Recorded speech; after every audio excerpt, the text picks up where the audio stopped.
നമസ്കാരം. സർക്കാർ നിലവിൽ ഭരണമേറ്റു മുമ്പോട്ട് വരുന്നു. ആഭ്യന്തര വകുപ്പ് മന്ത്രിയായി രമേശ് ചെന്നിത്തലയും മുഖ്യമന്ത്രിയായി സതീശനും വരുന്നു. അപ്പോൾ നമ്മളിങ്ങനെ നോക്കുമ്പോൾ പഴയകാല 10 വർഷമായിട്ട് പൊടി തട്ടിക്കിടന്ന എല്ലാ സാധനങ്ങളും ഇവർ തട്ടിയെടുക്കുന്ന ഒരു സമ്പ്രദായമാണ് കാണുന്നത്. ഇപ്പോൾ ഏറ്റവും പുതുതായിട്ട് മുൻ ജലവകുപ്പ് മന്ത്രി റോഷി അഗസ്റ്റിനെതിരെയുള്ള 112 കോടി രൂപയുടെ അഴിമതി ആരോപണവുമായി ബന്ധപ്പെട്ട ഒരു ഫയലാണ് ഇപ്പോൾ ഏറ്റവും പുതുതായിട്ട് UDF പുറത്തോട്ട് കൊണ്ടുവരുന്നത്. ഇപ്പോൾ നമ്മൾ നോക്കുകയാണെന്നുണ്ടെങ്കിൽ LDF സർക്കാരിലെ കേരള കോൺഗ്രസ് മാണി വിഭാഗത്തിലെ ഏറ്റവും സമുന്നതനായ നേതാവായിരുന്നു ഈ പറയപ്പെട്ട പോലെ റോഷി അഗസ്റ്റിൻ. അദ്ദേഹമായിരുന്നു അവിടെ മന്ത്രി. കാരണം മറ്റ് MLA മാരെല്ലാവരും പരാജയപ്പെടുന്നു. അതിൻ്റെ ഏറ്റവും സമുന്നതനായ നേതാവ് എന്താ പറയുക, കേരള കോൺഗ്രസ് മാണി വിഭാഗത്തിൻ്റെ ജോസ് കെ മാണി തോൽക്കുന്ന സമ്പ്രദായമൊക്കെ നമ്മൾ കണ്ടതായിരുന്നു. അതിനെ തുടർന്നാണ് റോഷി അഗസ്റ്റിൻ മന്ത്രിയാവുന്നതും ഭരണത്തിലിരിക്കുന്നതും ഭരണം കൈയാളുന്നതൊക്കെ. അപ്പം ഇത് 1000 കോടിയുടെ വലിയൊരു പദ്ധതിയുടെ ഭാഗമായിട്ടാണ് ഈ 112ഓളം കോടി രൂപ അഴിമതി ആരോപണമായിട്ട് ഇപ്പം UDF മുമ്പോട്ട് വരുന്നത്. റോഷി അഗസ്റ്റിനെതിരെ വിജിലൻസ് വിഭാഗമാണ് ഈ കേസെടുത്തത്. റോഷി അഗസ്റ്റിന് മാത്രമല്ല, റോഷി അഗസ്റ്റിനെ കൂടാതെ മറ്റ് പല ഉദ്യോഗസ്ഥരും ഈ ഒരു കേസുമായി ബന്ധപ്പെട്ട് ഉൾക്കൊള്ളുന്നുള്ളതാണ് ഏറ്റവും പുതുതായി നമുക്ക് കിട്ടുന്ന വിവരങ്ങൾ. ഇടുക്കി വിജിലൻസ് DYSPക്കാണ് ഇതിൻ്റെ നിലവിലെ ചുമതല കൊടുത്തിട്ടുള്ളത്. അപ്പോൾ എന്തായാലും കാര്യങ്ങളുടെ പോക്ക് വളരെ കൃത്യമാണ്. ഒരു തരത്തിലും LDFനെ അല്ലെങ്കിൽ CPMലെ മറ്റ് മുന്നണികളെ വെറുതെ വിടില്ല എന്നുള്ള തരത്തിലോട്ട് തന്നെയാണ് UDF തങ്ങൾക്ക് മുമ്പ് ചെയ്ത തങ്ങളുടെ യൂത്ത് കോൺഗ്രസിൻ്റെ പ്രവർത്തകരോട് ചെയ്ത കാര്യത്തിലായാലും അല്ലെങ്കിൽ എന്താ പറയുക മറ്റ് വേട്ടയാടലുകളായാലും എല്ലാ കാര്യത്തിലും കൃത്യമായ തിരിച്ചടി കൊടുക്കും എന്നുള്ളൊരു സന്ദേശം കൂടിയാണ് ഈ ഒരു അന്വേഷണത്തിലൂടെ കൊടുക്കുന്നത്. കാരണം മറ്റാരുമല്ല, ഒരു മന്ത്രിക്കെതിരെ ഭരണം തുടങ്ങി ഒരാഴ്ച കഴിഞ്ഞില്ല, അപ്പോഴേക്കും ഒരു മന്ത്രിക്കെതിരെയുള്ള കേസുമായിട്ട് UDF രംഗത്ത് വരുന്നു. അപ്പോൾ കാര്യങ്ങളുടെ പോക്ക് വളരെ കൃത്യമാണ്. ഒരാളെയും വെറുതെ വിടില്ല എന്നുള്ള ശക്തമായ മുന്നറിയിപ്പോട് കൂടിയാണ് UDF മുമ്പോട്ട് പോകുന്നത്.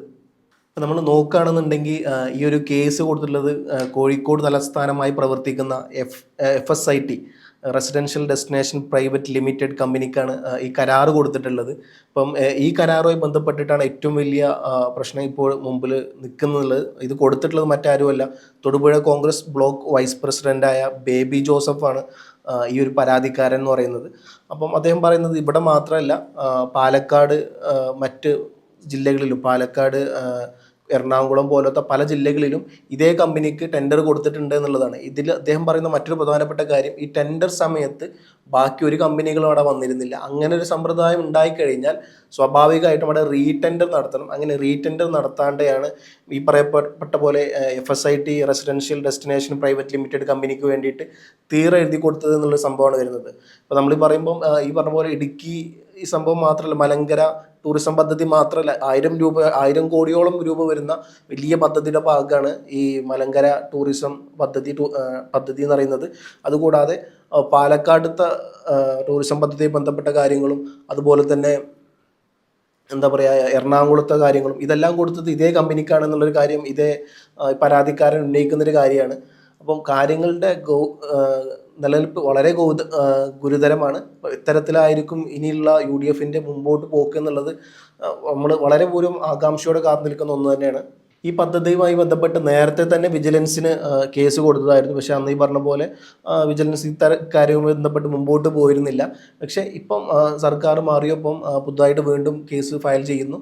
സർക്കാർ അതെല്ലാം തട്ടിയെടുക്കുന്നു. മുമ്പ് കൊടുത്ത കേസും ഇപ്പോൾ കൊടുത്ത കേസും പാടെ അലൈൻ ചെയ്തുകൊണ്ട് കേസുമായിട്ട് മുമ്പോട്ട് പോകുന്നതും ഏറ്റവും പെട്ടെന്ന് തന്നെ ഇതിൻ്റെ റിപ്പോർട്ടുകൾ സമർപ്പിക്കാനാണ് പറഞ്ഞത്. പ്രാഥമിക അന്വേഷണത്തിൻ്റെ ഭാഗമായിട്ട് അതിൻ്റെ എല്ലാ റിപ്പോർട്ടുകളും ഏറ്റവും അടുത്ത് തന്നെ കൊടുക്കണമെന്നും അതിലെന്തെങ്കിലും വാസ്തുപരമായ എന്തെങ്കിലും കഴമ്പുണ്ടെങ്കിൽ റോഷി അഗസ്റ്റിനടക്കമുള്ള ഉദ്യോഗസ്ഥരെ പ്രതികളാക്കിങ്ങാണ്ട് കേസ് എടുത്തെങ്ങാണ്ട് രജിസ്റ്റർ ചെയ്ത് മുമ്പോട്ട് പോകാനുള്ള ഉത്തരവാണ് കൊടുത്തിട്ടുള്ളത്. ഇതുകൂടാതെ നമ്മളിപ്പം ഈ ഒരു കരാർ നോക്കുകയാണെങ്കിൽ ഏകദേശം 30 വർഷം പാട്ടത്തിനാണ് ഈ കരാർ കൊടുത്തിട്ടുള്ളത് എന്നുള്ളതാണ്. ഇതുകൂടാതെ 30 വർഷത്തെ പാട്ടത്തിനാണ് ഈ കരാർ കൊടുത്തിട്ടുള്ളത് എന്നുള്ളതിൻ്റെ മറ്റൊരു പ്രത്യേകത. കൂടാതെ ഇതിൻ്റെ നമ്മൾ ലാഭവീതം നോക്കുമ്പം ഏകദേശം 3.5% ലാഭം മാത്രമേ ഉള്ളൂ സംസ്ഥാന സർക്കാരിന് കിട്ടുകയുള്ളൂ. ബാക്കി വരുന്ന 96% കിട്ടുന്നത് പൂർണ്ണമായിട്ടും ഈ ഒരൊറ്റ കമ്പനിയിലോട്ട് മാത്രമാണ് എന്നുള്ളതാണ് ഇതിൻ്റെ രണ്ടാമത്തെ ഏറ്റവും വലിയൊരു ആരോപണമായി വരുന്നത്. ഒന്നാമത്തെ കാര്യം ഇത് തന്നെ, ഈ കരാറ് 1000 കോടിയുടെ കരാറിൽ 112 കോടിയുടെ അഴിമതി നടക്കുന്നു എന്നുള്ളതുള്ള ഒന്നാമത്തെ പരാതി. രണ്ടാമത്തെ പരാതി ഈ പറഞ്ഞ പോലെ ടെൻഡർ വിളിക്കുമ്പോൾ മറ്റൊരു കമ്പനികളും ഇല്ലാന്നുണ്ടെങ്കിൽ റീടെൻഡർ നടത്തണം, അതിനെ മറികടന്നുകൊണ്ടാണ് ഈ കമ്പനിക്ക് എഴുതി കൊടുത്തതെന്നുള്ളത് രണ്ടാമത്തെ കാര്യം. മൂന്നാമത്തെ കാര്യം ഈ കരാറിലുള്ളത് 30 വർഷത്തിനാണ് എന്നുള്ളതാണ് പാട്ടം. നാലാമത്തെ കാര്യം ഈ പറഞ്ഞ പോലെ സർക്കാരിന് കിട്ടുന്ന ലാഭവിഹിതം വെറും 3.5% മാത്രമാണ്. ബാക്കി വരുന്ന 96.5% ലാഭവിഹിതം കിട്ടുന്നത് ഈ സ്വകാര്യ കമ്പനിക്ക് മാത്രമാണെന്നുള്ളതാണ്. അതുകൊണ്ട് മുഴുവൻ അടിമുടി അഴിമതി ആരോപണമായിട്ടാണ് ഇപ്പോൾ നിലവിൽ യു ഡി എഫിൻ്റെ ഇടുക്കി ജില്ലാ കമ്മിറ്റി രംഗത്ത് വരുന്നത് എന്നുള്ളതാണ്.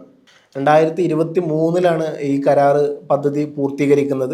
അതിനുശേഷമാണ് ഇത്തരത്തിലുള്ള ആരോപണങ്ങളായിട്ട് അന്ന് തന്നെ UDF രംഗത്ത് വരുന്നതും പിന്നീട് അത് അന്നത്തെ മറ്റ് LDF സർക്കാരിൻ്റെ കയ്യിലായിരുന്നു ഭരണം എന്നുള്ളതും. അതുകൊണ്ട് തന്നെ മറ്റ് ആരോപണങ്ങളോ അല്ലെങ്കിൽ മറ്റു കാര്യങ്ങളൊന്നും ഉയർന്നു വരാത്ത നമ്മൾ എല്ലാവരും ശ്രദ്ധിച്ചതാണ്. പക്ഷേ ഇപ്പോൾ ഭരണം മാറി, നേതൃത്വം മാറി, രമേശ് ചെന്നിത്തല ആഭ്യന്തര വകുപ്പാകുന്നു. ഇത്തരത്തിൽ റോഷി അഗസ്റ്റിനെതിരെയുള്ള കേസുകൾ കുത്തിപ്പൊക്കുന്നു മാത്രമല്ല, ഇത് മുമ്പേ ഉള്ള കേസാണ്. അതുകൊണ്ട് നമുക്ക് കുത്തിപ്പൊക്കുക എന്നുള്ള വാക്ക് പൊളിറ്റിക്കലി ഇൻകറക്റ്റാണ്. എന്തായാലും വരും ദിവസങ്ങളിൽ അറിയാം ഈ രാഷ്ട്രീയ പോക്ക് എങ്ങോട്ടാണെന്നുള്ളതും റോഷി അഗസ്റ്റിൻ്റെ അഴിക്കുള്ളിലാകുമോ എന്നുള്ളതും റോഷി അഗസ്റ്റിന് പിന്നിലുള്ള മറ്റു ഉദ്യോഗസ്ഥർ ആരൊക്കെ ആകും എന്നുള്ളതും എന്തായാലും വരും ദിവസങ്ങളിൽ കാത്തിരുന്ന് കാണാം.